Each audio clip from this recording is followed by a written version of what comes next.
বন্ধুসকল আজিৰ এই ভিডিঅ আপোনালোকৰ বাবে অতিকৈ গুৰুত্বপূৰ্ণ হ'ব সেইকাৰণে আপোনালোকে স্কিপ নকৰাকৈ ভিডিঅটো সম্পূৰ্ণ চাব আজিৰ এই ভিডিঅত মই আপোনালোকক দেখুৱাম যে ফ্ৰী চিলাই মেচিনৰ বাবে আপোনালোকে অনলাইন কেনেকৈ আবেদন কৰিব পাৰিব আপোনালোকে নিশ্চয় জানে যে চৰকাৰৰ ফালৰ পৰা বিনামূলীয়াকৈ সুইমিং মেচিন দিয়া আছে চিলাই মেচিন দিয়া আছে আৰু আপোনালোকে চিলাই মেচিন লাভ কৰিব পাৰিব যদি আপুনি আবেদন কৰে অনলাইন সো ফ্ৰেণ্ডছ আপোনালোকে কেনেকৈ আবেদন কৰিব পাৰিব আজিৰ এই ভিডিঅত মই আপোনালোকক সম্পূৰ্ণ ষ্টেপ বাই ষ্টেপ দেখুৱাই দিম আপুনি অলপ স্কিপ নকৰাকৈ ভিডিঅটো সম্পূৰ্ণ চাব প্ৰথম ভিডিঅ ডেসক্ৰিপচনত এটা লিংক দিছো সেই লিংকত ক্লিক কৰি আপুনি ডাইৰেক্ট পেজলৈ আহিব পাৰিব অহাৰ পাছত আপোনাৰ সন্মুখত এনেকুৱাকৈ ইন্টাৰফেস আহিব নহলে আপুনি গুগলৰ সাৰ্চ বাৰত লিখিব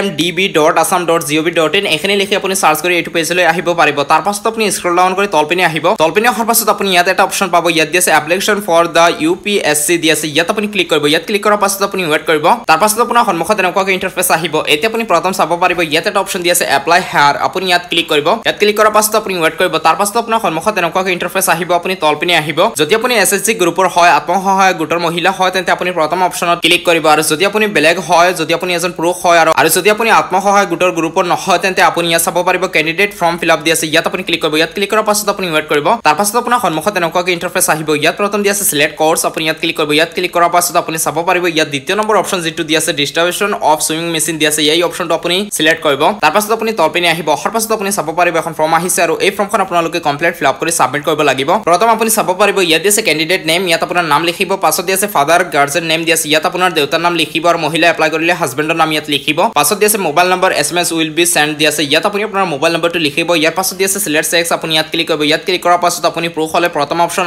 আৰু মহিলা হলে আপুনি দ্বিতীয় অপচন সিলেক্ট কৰিব তাৰ পাছত ইয়াত দি আছে প্লেস টাউন ইয়াত আপুনি আপোনাৰ গাঁৱৰ নাম লিখিব চহৰত বসবাস কৰিলে টাউনৰ নাম ইয়াত লিখিব পাছত দি আছে পোষ্ট অফিচ ইয়াত আপোনাৰ পোষ্ট অফিচৰ নামটো লিখিব ইয়াৰ পাছত দি আছে পুলিচ ষ্টেচন ইয়াত আপুনি আপোনাৰ পুলিচ ষ্টেচনৰ নাম লিখিব ইয়াৰ পাছত দি আছে সিলেক্ট ষ্টেট আপুনি ইয়াত ক্লিক কৰি আপুনি আসাম সিলেক্ট কৰিব আসাম সিলেক্ট কৰাৰ পাছত ইয়াত দি আছে সিলেক্ট ডিস্ট্ৰিক্ট আপুনি ইয়াত ক্লিক কৰি আপুনি আপোনাৰ ডিস্ট্ৰিক্টখনৰ নাম ইয়াৰ পৰা উলিয়াই আপুনি আপোনাৰ ডিস্ট্ৰিক্টখনৰ নাম সিলেক্ট কৰিব ডিস্ট্ৰিক্টখনৰ নাম সিলেক্ট কৰাৰ পাছত দি আছে সিলেক্ট ব্লক আপুনি ইয়াত ক্লিক কৰিব ইয়াত ক্লিক কৰাৰ পাছত আপুনি ইয়াৰ পৰা উলিয়াই আপুনি আপোনাৰ ব্লকৰ নাম সিলেক্ট কৰিব ব্লকৰ নাম সিলেক্ট কৰাৰ পাছত দি আছে পোষ্টেল পিন দি আছে ইয়াত আপুনি আপোনাৰ পোষ্ট অফিচ পিন কোডটো লিখিব ইয়াৰ পাছত দি আছে ডেট অফ বাৰ্থ ইয়াত আপুনি আপোনাৰ জন্ম তাৰিখ লিখিব ইয়াৰ পাছত দি আছে আধাৰ নম্বৰ ইয়াত আপুনি আপোনাৰ আধাৰ কাৰ্ড নাম্বাৰটো লিখিব ইয়াৰ পাছত আপুনি তলপিনে আহিব তলপিনে অহাৰ পাছত আপুনি চাব পাৰিব ইয়াত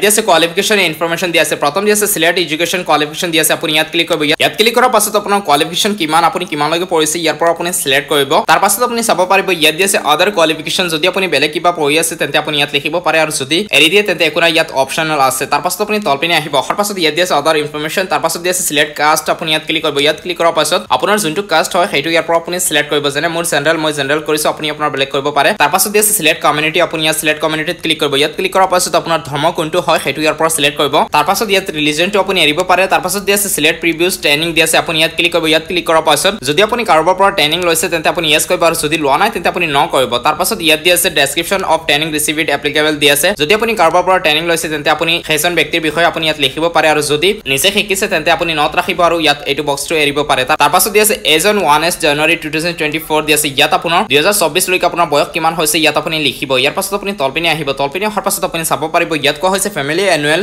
ইনকাম ইন ৰুপিস দি আছে ইয়াত আপুনি বছৰত আপোনাৰ পৰিয়ালৰ সকলো সদস্য মিলাই আপুনি কিমান টকা বছৰত আয় কৰে ইয়াত আপুনি লিখিব আপুনি 3 লাখতকৈ অধিক যদি লিখে তেন্তে আপুনি এই সিলাই মেচিনটো আপুনি লাভ নকৰিব সেইকাৰণে আপোনালোকে 3 লাখতকৈ তলত লিখিব যে আপোনাৰ বছৰত 3 লাখতকৈ তলত ইনকাম হয় তাৰ পাছত আপুনি তলত আহিব অহাৰ পাছত আপুনি চাব পাৰিব ইয়াত আছে ডকুমেন্ট আপলোড দি আছে এতিয়া আপুনি আপোনাৰ ডকুমেন্টছ আপলোড কৰিব লাগিব প্ৰথম দি আছে ক্যান্ডিডেট ফটো আপোনাৰ পাসপোৰ্ট সাইজ ফটো এখন আপুনি 100 KB ভিতৰত আপুনি জেপিজি চয়েস ফাইলত ক্লিক কৰি আপুনি আপোনাৰ মোবাইল ফোনৰ পৰা সেইখন আপলোড কৰিব তাৰ পাছত দি আছে ক্যান্ডিডেট সিগনেচাৰ আপুনি চয়েস ফাইলত ক্লিক কৰি আপুনি 100 KB ভিতৰত আপুনি হোৱাইট পেপাৰ এখনত সাইন কৰিব সাইন কৰাৰ পাছত সেইটো আপোনাৰ মোবাইল ফোনৰ পৰা ফটো মাৰি আপুনি চয়েস ফাইলত ক্লিক কৰি আপুনি সেইখন আপলোড কৰিব তাৰ পাছত দি আছে আইডেন্টিটি প্ৰুফ ভোটাৰ আইডি আধাৰ পেন এনি আদাৰ ডকুমেন্ট দি আছে আপুনি আধাৰ কাৰ্ড পেন কাৰ্ড বা ভোটাৰ আইডি কাৰ্ড যিকোনো এখন ডকুমেন্টছ আপোনাৰ দিব পাৰে আৰু সেইখন PDF হ'ব লাগিব আৰু 500 KB সাইজ হ'ব লাগিব ইয়াত কোৱা হৈছে আপুনি চয়েস ফাইলত ক্লিক কৰি আপুনি যিকোনো এখন ডকুমেন্টছ আপোনাৰ দিব পাৰে আপুনি আপোনাৰ মোবাইল ফোনৰ পৰা ফটো মাৰি দি দিব তাৰ পাছত তলত আহিব অহাৰ পাছত আপুনি এইকেইটা ডকুমেন্টছ আপুনি যদি দিব বিচাৰে তেন্তে আপুনি দিব পাৰে আৰু যদি নিদিয়ে তেন্তে একো নাই ইয়াত ৰঙা ষ্টাৰ দিয়া নাই তাৰ পাছত আপুনি তলপিনে আহিব অহাৰ পাছত ইয়াত আছে সাবমিট আপুনি সাবমিটত ক্লিক কৰিব